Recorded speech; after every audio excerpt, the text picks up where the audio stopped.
Today on the BiggerPockets Ask BP podcast, we're going to be talking about, does it make sense to have multiple LLCs? Stay tuned. You're listening to another BiggerPockets Ask BP podcast, where you'll hear short, direct answers to your biggest real estate questions.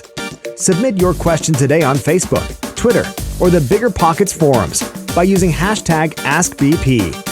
And don't forget to pick up your copy of The Ultimate Beginner's Guide to Real Estate Investing and other great content when you sign up for your free account at BiggerPockets.com.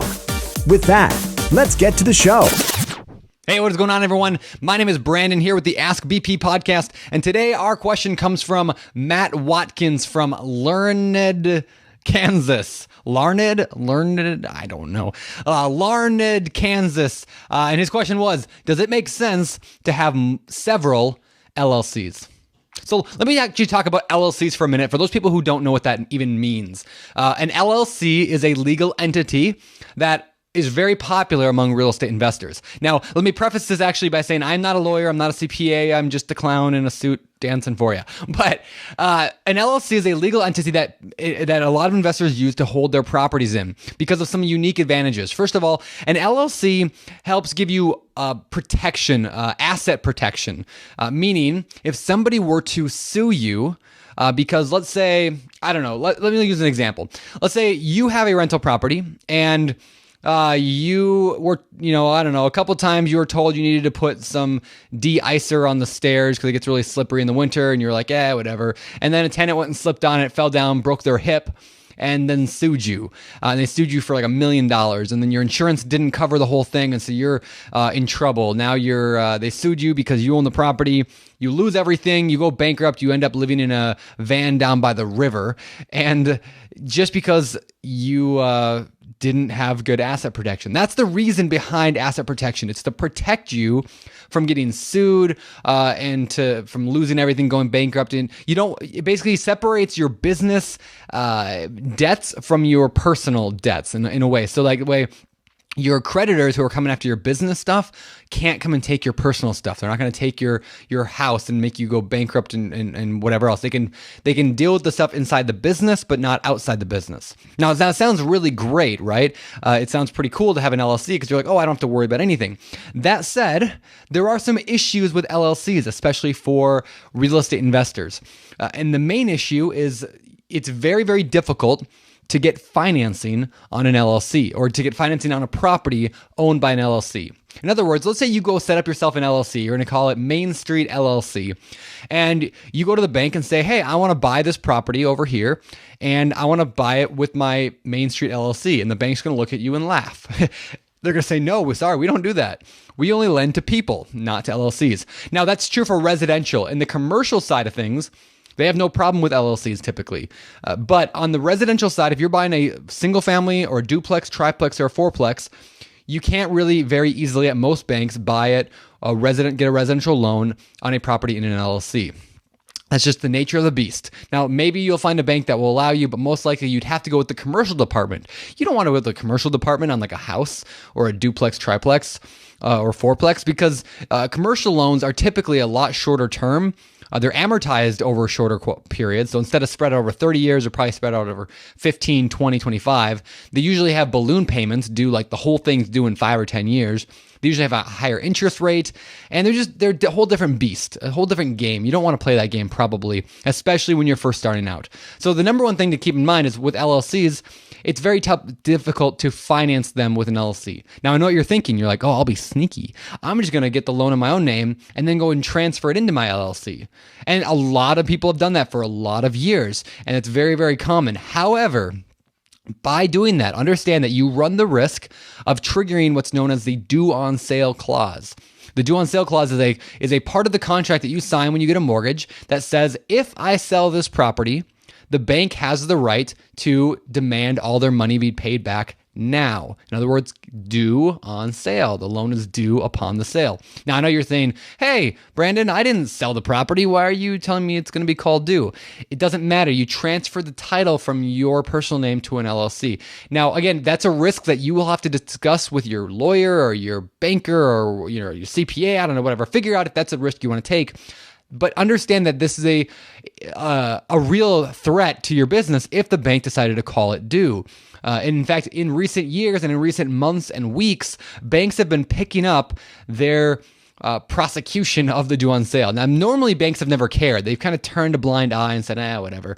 But now banks are caring a little bit more, and they're beginning to send out letters saying, hey, you transferred it to an LLC, therefore that was a sale, due on sale clause triggered, pay us back now, or we'll foreclose on you. That's actually happening. It happened to a buddy of mine. And so if you transfer it, you run that risk. And so first, now that we got that's kind of the LLC thing. Now, again, LLCs are great, and if you buy them in cash, it's a lot easier. If you don't have financing, it's a lot easier. If you're a commercial lender, it's a lot easier.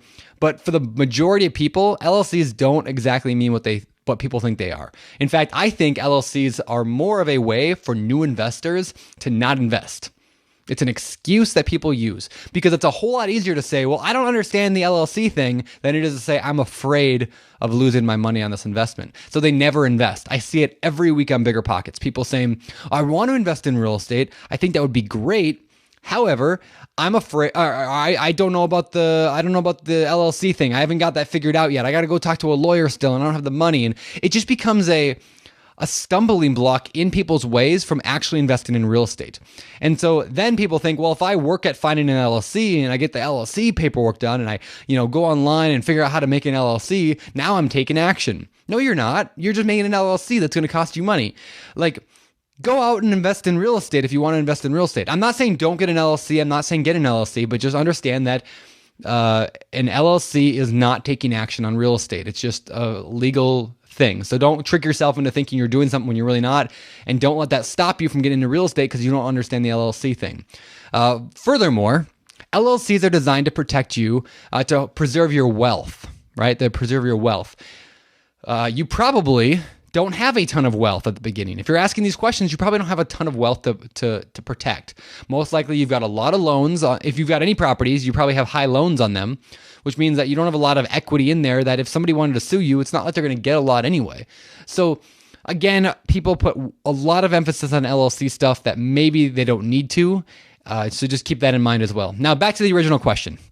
Does it make sense to have several LLCs?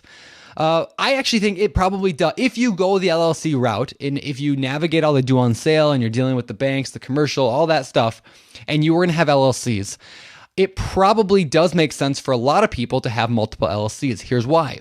Because as you invest in real estate, you bring on partners more often. You bring on other investors. You raise money sometimes.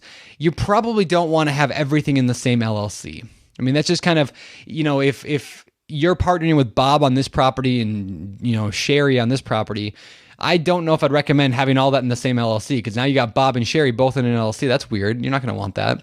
So you'd probably have a separate LLC for the one with Bob and a separate one for the one with Sherry. That's how I run mine. I have separate LLCs for the different partnerships that I have. Again, that's the decision that my CPA and my attorney told me that I should probably do. That was kind of the arrangement we worked out. Again, this could be totally different for you. So I'm going to actually, end this with that cliche answer that you don't want to hear.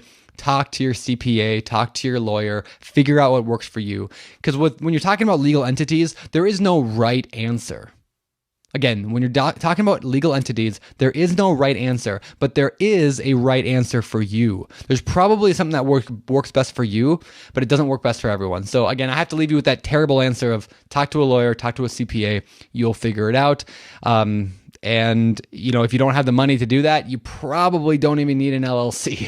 If you think about it, if you have no wealth at all to be able to afford to hire an attorney, you probably don't have wealth to protect anyway.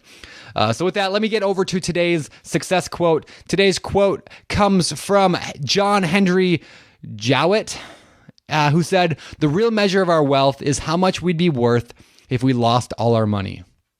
I really like that a lot, and it kind of ties in today's lesson. The real measure of our wealth is how much we'd be worth if we lost all our money. So just leave you with that today. It's not all about the money.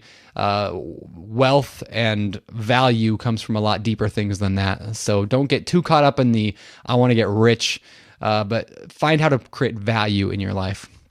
With that, let's get out of here. In pursuit of your dreams and your goals and your aspirations, don't just learn, don't just read and listen, but take action. For the Ask BP podcast, this is Brandon signing off. You've just heard another episode of the BiggerPockets Ask BP podcast. Submit your question today on Facebook, Twitter, or the BiggerPockets forum by using hashtag AskBP. And for more incredible real estate investing tools and education, including a free download of our book, The Ultimate Beginner's Guide to Real Estate Investing, head over to BiggerPockets.com and sign up for your free account today. We'll see you on the next show.